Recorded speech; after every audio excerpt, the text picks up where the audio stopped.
I came home one day and they deported my dad. Wow. That changed my whole life. It was single mom, 3 kids, and I was like forced to like be a man at a very young age. One thing every agent should stop doing. As funny as this may sound, just focused on the We're gonna hurt some people, and all you say is, whose car are we taking? That's me. Your job don't care about you. If they gotta make cuts, you're gonna be one of the ones to go. If you don't kill, you don't eat. Today's podcast has the man Carlos Benitez, soon to be the #1 real estate agent in Newcastle, Westbury. Top 10 agent on Long Island, come a long way. Super excited to have him part of the organization. Love his energy, love what he's doing. He brings everybody up around him. Amazing podcast. Definitely a rising star and someone you're going to want to check out. We're going to start a little bit from the beginning because everybody needs to know the evolution of Carlos Benitez. This is where we input like some type of Latin music. All right. All right, so you grew up where? In Westbury, Newcastle. Newcastle, Westbury. Yes, sir. First job. First job.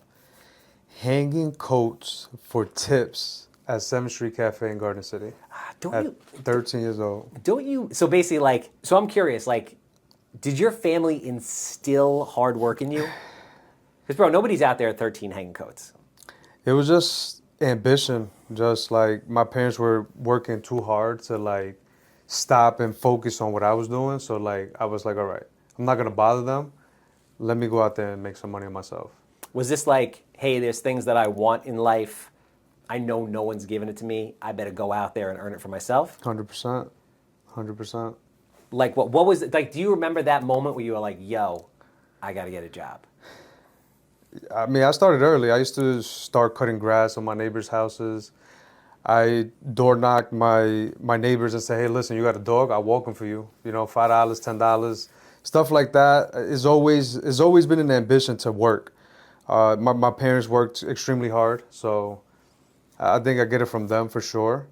But is this something they instilled through saying like, they're like, Carlos, you gotta work hard in this life, or did you just see them and it's just by watching them work the way they did, you were like, all right, these are my role models. This is what I model after. Like, this is what life is. Like, I gotta go work. Definitely a little bit of both, and mainly just me wanting what I wanted out of life. Like from a very young age, anything I wanted, I made sure that I knew I had to do what I had to do to get it. So whatever it was, getting a job, helping people do certain things, even before I was legal to work, I was always trying to just get in front of a job and in front of some money, some way, somehow. So when you were younger, what did you want to be? Ironically enough, I wanted to be a lawyer, but I hate school, so didn't want to pursue a long college career. So that didn't work out. And then shortly after, pretty much, I feel like I'm a good listener with people's problems.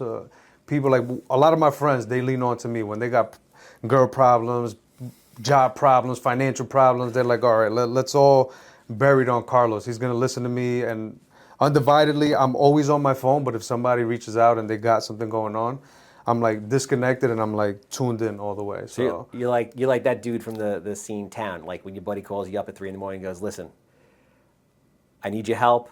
We can't talk about it. You can never ask me about it later. We're going to hurt some people. And all you say is, whose car are we taking?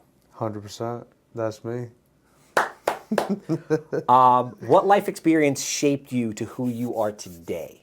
Go back to childhood, bro. Bring it back. Childhood. So when I was 13 years old, my father, so my parents are both immigrants. Mm-hmm. So Yeah, Salvadorian. So okay. I'm Salvadorian American, full breed. I'm not Dominican. I'm not Puerto Rican. I get that a lot. Yeah, Yeah, I get that a lot. But no, so I'm straight. Puerto Rican. Yeah, Puerto Rican. I get it all the time. So for me it was that, my parents are immigrants, like I said, very hardworking people. And at 13 years old, my mother became legal very, very early on when she came to this country. My father, on the other hand, didn't. So when I was 13 years old, or 12 years old rather, I came home one day and they deported my dad. So wow. Yeah, so that changed my whole life.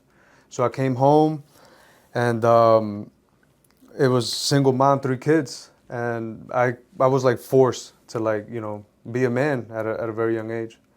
So you basically came home, like you left in the morning, your dad's there. Dad, have a great day, gives you a hug. You come home in the afternoon, and your dad was literally taken and deported. Gone. Is he back? So he was out of the country for 4 years. He tried to come back another time, and then he got caught again. He got lost in the desert, almost died. We were like worried about him. Then he tried to come back again. So normally in Spanish culture, like when a father gets taken out of the picture, goes back to his country, he may start a whole nother life with a whole nother woman and just say, okay, I did what I had to do for you guys. Like, you guys figure it out, but like, I'm not coming back. But no, my dad definitely fought for his family. He wanted to be with us. He eventually came back and, unfortunately died like 7, 8 years ago. So, but he was able to come back, and we did, live with him for another 10 years when he did come back. Wow. So, like, what impact did that have on your life? Is it all of a sudden at 12 years old? I mean, because now it makes sense. You're like, hey, at 13, I was out there hustling. Basically at 12 years old, 13 years old, it's all of a sudden, I got to be the man of the house. Pretty much. I'm the middle child. I got an older sister and a younger brother. And my mom looked at me and said, you're a man. You're a man, and you have to make certain decisions. Wow. My mother, factory worker. At 13. At 13. At 13. She turned to you and said, you're a man now. You're a man. You have to, you got to be the man of this family. So, I got a sister, I got a brother, and, that kind of helped me, become a man quick, I guess you could say. And my mother was no easy woman either. She's turning 70 this year, so it just tells you how old school she is. Mm. So, yeah, she was not a nice lady when things didn't go the right way, you could say. I mean, she probably didn't have an option, right? Like, she had to do what she had to do so that you guys can also, but I'm trying to bro, I'm 46, I just had a kid, right? So, I feel like I just started growing up. Right. At 13 years old, I was out to lunch. I was out to lunch until a year ago. So, what is it like being there? You come home, it's 13 years old. Your mother says, your father's been sent back to El Salvador. You're the man of the house. Go figure it out. Yeah, kind of word for word, that's kind of how it went. My mother was pretty much just trying to keep food on the table, pay a mortgage. She almost wanted to pack everything up and say, you know what, we're just going to leave. Kids included, we're just going to pack it up and leave. But she fought, and, I didn't help the way she wanted to help, in certain aspects of it. But she just turned to me and said, as long as I don't have to worry about you too much, there's just one less thing I got to worry about. So, started working. And were you helping, raising your siblings, basically? Just more so looking after them, just because I'm always, a bigger guy. So things like that, like walking my sister, to and from school sometimes. And because, dude, Newcastle, especially 30 years ago, 20 years ago, rough. Right.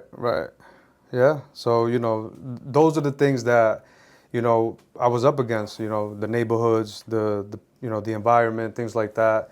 But my mother working, in a factory for 13, 14 hours of the day, she, it was pretty much like I was making all the decisions, right or wrong, but it kind of all landed on me. Well, it seems to have gone pretty well. Yeah. That's impressive, man. I didn't know that. That is not a joke. I never wanted to grow up.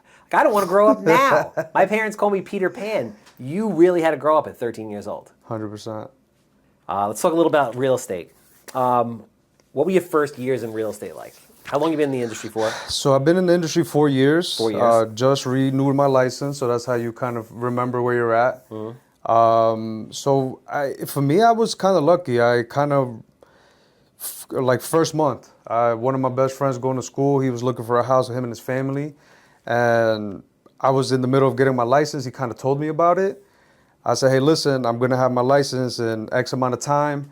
And I told him, I said, I don't want you to wait for me, but if you need any help, any guidance, just, reach out to me.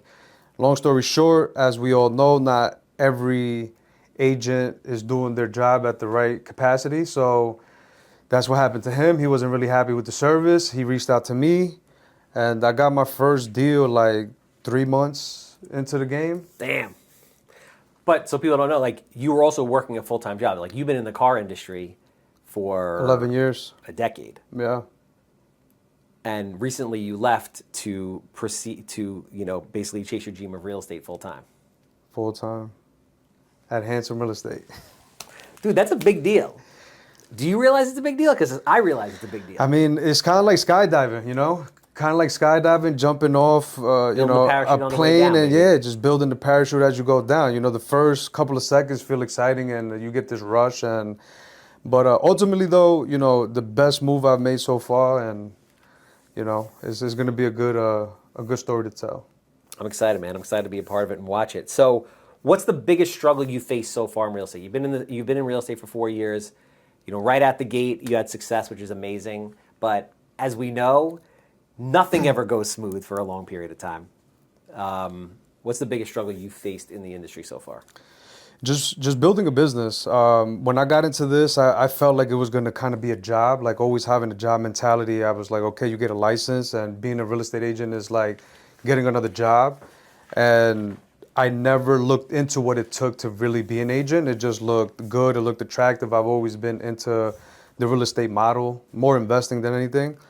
I never wanted to be a real estate agent. Never was a plan. But learning through what it takes to be an investor, things like that, it kind of like just led me there. I said it can't hurt me to get a license. But yeah, building a business, like it's a business that you're building. It's not like a job. If you don't kill, you don't eat. Building systems together, putting together the whole fundamentals of a business, right? Mm-hmm. We don't come from, well, I don't come from, entrepreneur backgrounds. So my mother and my dad always worked. So, building a business is new. It's new to me. So, going through the process of being at my first real estate company, it was welcome aboard. You're a fresh agent, and this is what we're going to offer you as a split. And if you need any help, this is who you can call. This is who you can talk to, and good luck. And that was the beginning of it. What pushed you over the edge, right? Because like you've been playing around with in your mind for a while, like, hey, I wanna leave my 9 to 5. I want to leave my 9 to 5. I want to leave my 9 to 5. That had to be a really big deal for you, especially coming from a background of parents working a 9 to 5 job, probably always told, hey, safety, security, 9 to 5, got to put food on the table.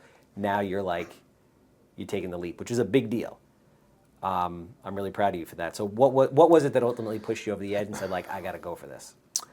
A lot of people have been telling me for a long time to do it. My wife, I'm not married, but she's my wife. She got, we got 3 kids together. So she's always supported me. That's one. She's never doubted me, and, letting me know that if you leave your job, you're going to do great. You just got to do it. That's definitely one, having a support system. And it started getting conflicting at work. I started to kind of grow into the business, and it started to conflict my job. So it started to be issues where like, hey, you can't do this at work, you can't do that at work.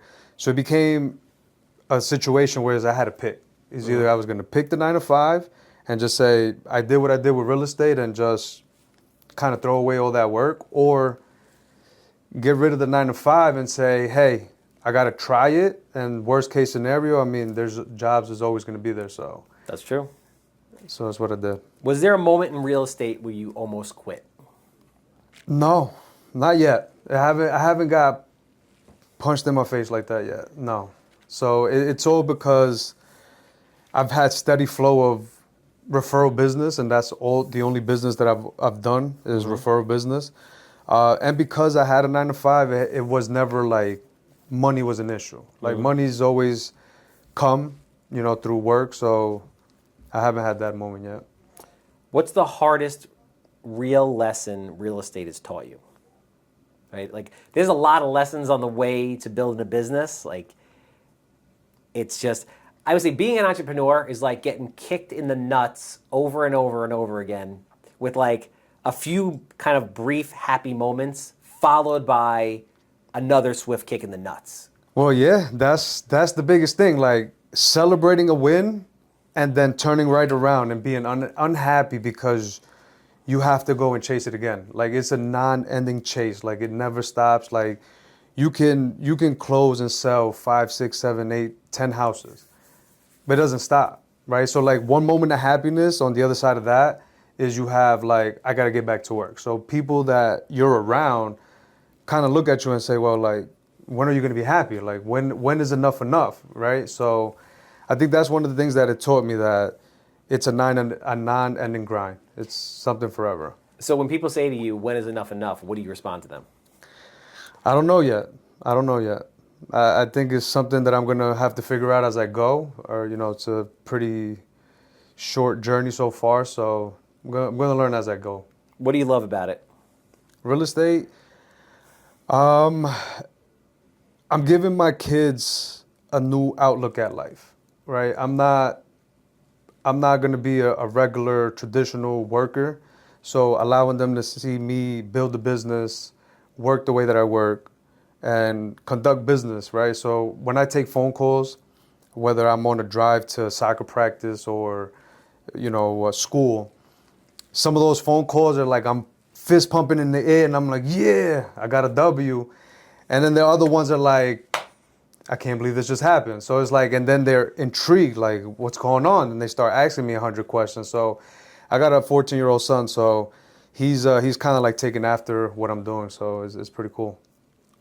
What do you think separates the top agents from the average ones?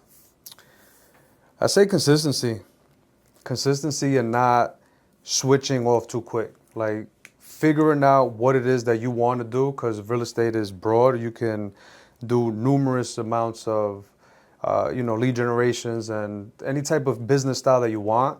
And I just feel like, and me included, sometimes you switch too quick. Like if it's not working in 2 weeks, 3 weeks, you got bills coming in, like you're like, no, something else has got to work because you see other people's successes. So that kind of like veers you off or like helps you not stay focused on what you really got to do.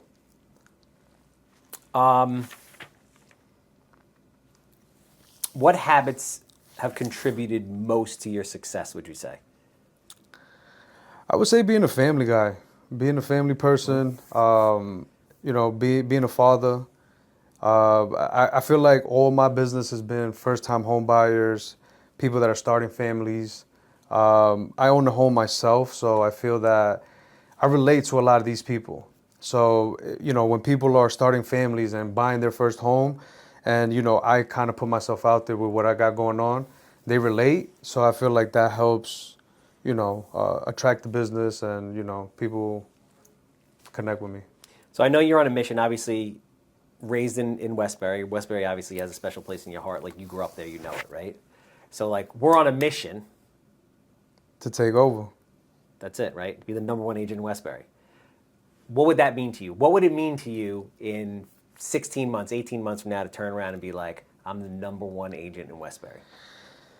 It would really mean everything, man. I put a lot of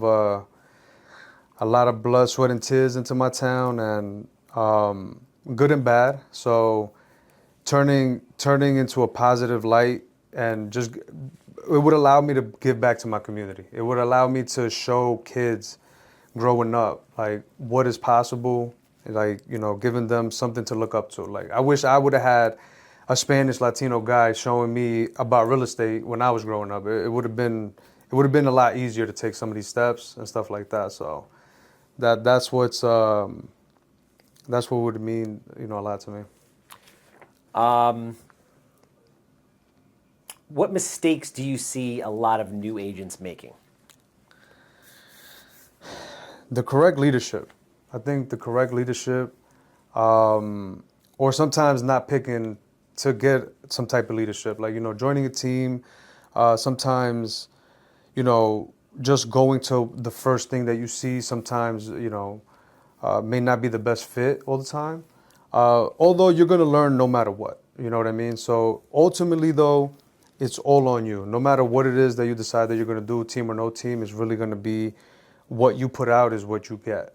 So But I think leadership and the right environment is the biggest thing that's going to help you move forward or not. So one of the things I respect most about you is like you have ultimate responsibility. Like you're very self-aware, and just right there you prove that you're like, yo, it's on me. Like no one's coming to save me. No one's throwing me a lifeboat. Like I jumped out of the plane. There is no parachute, and either I build this motherfucker like while I'm falling, or splat. Yeah. Right. So, but how does that make you feel? Does that make you feel excited? Does it make you feel nervous? Is it a range of emotions? Like, how do you feel? Yeah, I think real estate is like that. I don't think there's one emotion to kind of wrap it up. It's a little bit of everything. It's exciting. It's scary. It's nervous. Like it's all the above, But ultimately though, you get one spin in this world in this lifetime. So it's like building the best story that you possibly can is the best thing you can do. And then that's what I'm trying to do. I'm trying to just figure it out as I go, put myself around the people that I want to be around, and learn and create my own story. So you're the top 10% of agents on Long Island, right?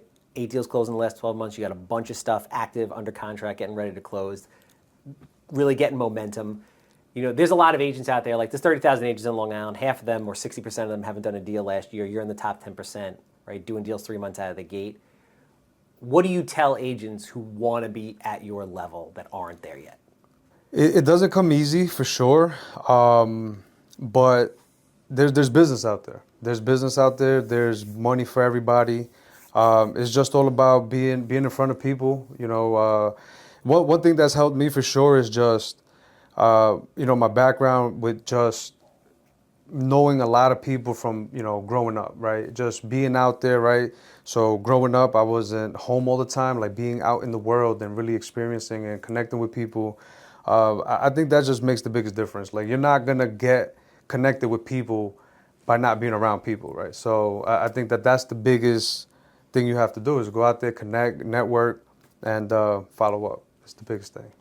What does accountability mean to you, and how do you feel about accountability? That's the game changer, man. That's the game changer. I'm getting it right now at a high level for sure. I got you keeping me accountable on a lot of things, right? Bro, you impress the shit out of me. Like, so Carlos is doing 75 hard right now. For those of you who don't know what 75 hard is, it is hard. So like, what do you have to do during 75 hard? So 2 workouts, 45 minutes. One's got to be outside, rain or shine, doesn't matter. You got to read 10 books. You got to stick to a diet. No sugar, no alcohol. No sugar, no alcohol during the Knicks game and the World Cup.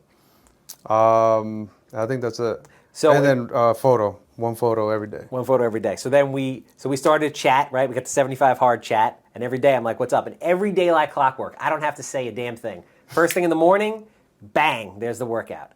Evening, bang, there's the workout. Reading, bang, you already ripped through a book in 30 days or 20 days. Right. Like, no sugar, no alcohol. We had a picnic outing the other day. Everyone's like eating stuff and cupcakes in their mouth, and this Carlos just like, with the water. I don't need any of that. Yeah. So I commend you for that, man. I mean, for sure. Do you consider yourself to be a very disciplined person just by nature, or are you just a man on a mission right now, out there to prove something to yourself, your children? Like, what is it? Well, right now, considering that I left my job and I gave myself no other option, I am burn the boats. Yeah, I am in the most disciplined part of my life right now. Like there is no distractions. There is nothing. The Knicks winning in 5 is the most amazing thing I think I've experienced so far. But I got my own championship to win, so I'm focused. I'm determined to, make my decisions worth it. So that's where I'm at.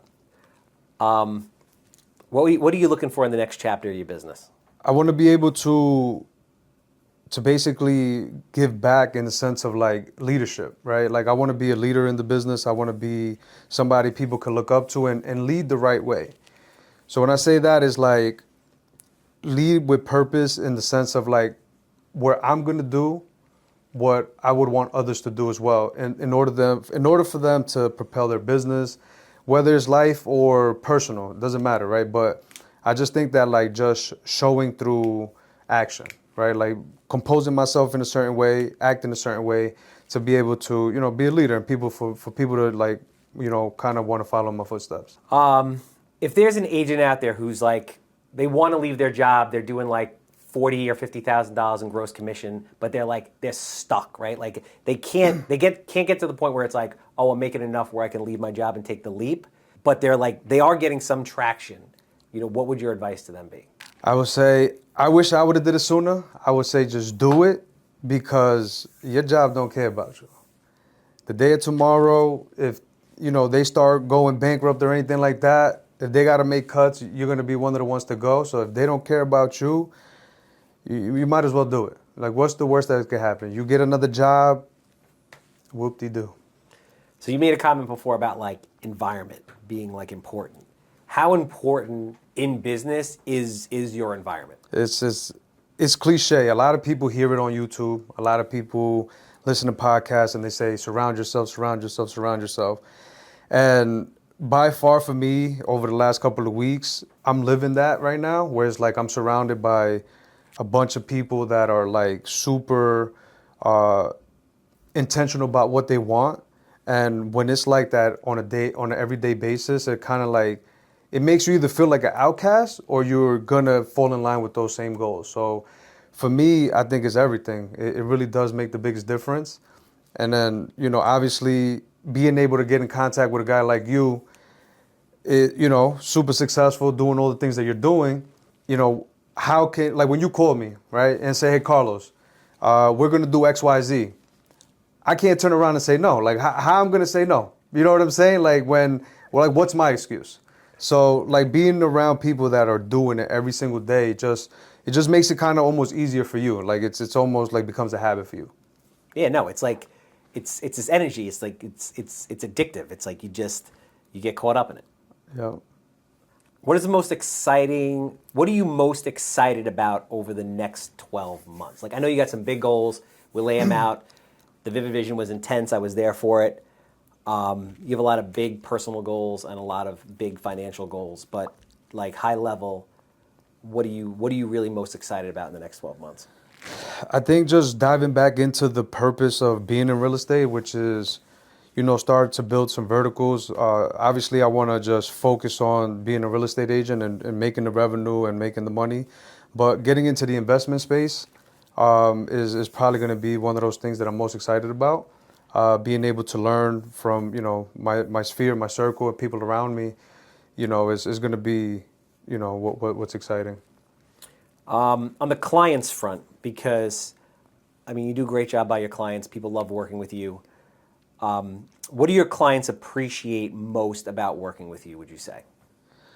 I think the understanding factor, I'm not like pushing them and like making them buy a house. It's more so understanding what their motivation to buy a house is and then helping them and guiding them with the information they give me. And then I always go back to the family portion of it. So like I'm a big family guy, so I just feel like they see that, they feel that, and they feel like I resonate with them because they're either starting a family or, already have a family. So I start to kind of relate with them like, oh, you're going to be coming from work and you want to buy a house 45 minutes from your house, or some of the points that I touch. And I say, hey, listen, if you're driving 45 minutes from where you work and by the time you get home, you're exhausted, and I start to touch these pain points, they start to look at it like, wow, this guy understands like what my life is about to look like because he's already living it. And that just, helps them like go through the process, and I make them feel comfortable. What do you think most people get wrong either on the buying or selling side? That everything is going to be a win. Sometimes you don't win in either aspect, right? Sometimes people buy impulsively, because of FOMO. They don't want, to miss out on something, and same thing with selling, like hiring the wrong person could kind of like, give them the results that they're not really looking for. So, I think every situation is going to be, pretty different. What's the best advice you've ever given a client? The best advice I've ever given a client. If it wasn't meant to be, then, if you didn't get that house, it wasn't really for you. Like what's meant to be, what's for you, nobody could take from you.